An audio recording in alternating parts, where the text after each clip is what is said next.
Hi guys, welcome to my channel. Guys, AP వెబ్సైట్‌కి సంబంధించి ఎంతగానో ఎదురు చూస్తున్నటువంటి ఆహ్, థర్డ్ ఫేజ్‌కి సంబంధించినటువంటి సీట్ అలాట్‌మెంట్ అయితే వచ్చేసింది. గైస్, మీరైతే ఇక్కడ చూడొచ్చు. ఇక్కడ మనకు డౌన్‌లోడ్ అలాట్‌మెంట్ ఆర్డర్ అని చెప్పేసి ఇక్కడైతే న్యూ అని చెప్పేసి లింక్ అవుతుంది గదా! దీని మీద క్లిక్ చేసినట్టయితే మీకు మనం ఒక న్యూ ఇంటర్‌ఫేస్‌కైతే ఎళ్ళిపోతాం. ఇక్కడ గైస్, మీకు సంబంధించినటువంటి హాల్ టికెట్ నంబర్ ఎంటర్ చేయాలి ఇక్కడ. చూడండి, నేనైతే ఒక డమ్మీ నంబర్‌నైతే ఎంటర్ చేస్తున్నాను. ఇక్కడైతే ఒక డమ్మీ నంబర్ నా దగ్గర హాల్ టికెట్ నంబర్ లేదు కాబట్టి ఇలా ఎంటర్ చేశాను. సో, డేట్ ఆఫ్ బర్త్‌కి సంబంధించి ఇక్కడ మీ మీ యొక్క డేట్ ఆఫ్ బర్త్ ఏదైతే ఉంటుందో అది ఎంటర్ చేసి, సో గైస్, ఇలా సబ్మిట్ చేయగానే మీరైతే మరొక పేజీకైతే రీడైరెక్ట్ అవుతారు. అక్కడ మీకు సంబంధించినటువంటి ఏ కాలేజ్‌లో సీట్ వచ్చింది, ఏంటి అనేది అక్కడ ఉంటుంది.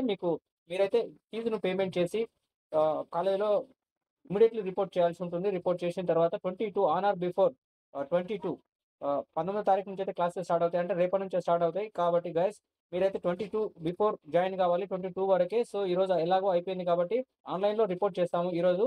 సో, రేపటి నుంచి 19-22 అంటే మనకు జస్ట్ 22 కూడా వదిలేస్తే జస్ట్ 3 డేస్ మాత్రమే ఉన్నాయి. గైస్, త్వరపడండి. మీ యొక్క అలాట్‌మెంట్ ఆర్డర్‌నైతే డౌన్‌లోడ్ చేసుకొని ఆన్‌లైన్‌లో అయితే సెల్ఫ్ రిపోర్టింగ్ చేయండి. Thank you for watching.